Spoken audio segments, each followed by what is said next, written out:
What happened in that situation? We faced the incident of an unconscious person found by one rescuer. He came, he checked his safety, looking around. There was no danger. He approached the person from the top side and checking and monitoring his own safety, he poked. There was no reaction.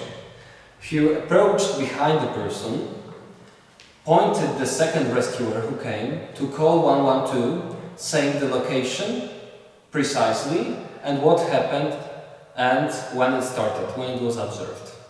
Then the rescuer started cardiopulmonary resuscitation, pointing 2 fingers above the sternum line, putting the palm, that part, and pushing with a speed of 100 to 120 the chest.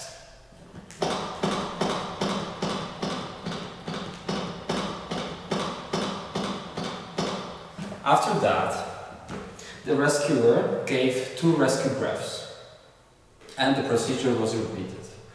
There was the change of rescuers and it shall take not more than 10 seconds. The procedure should be done until the emergency arrives or there is the big tiredness of rescuers with no hopes.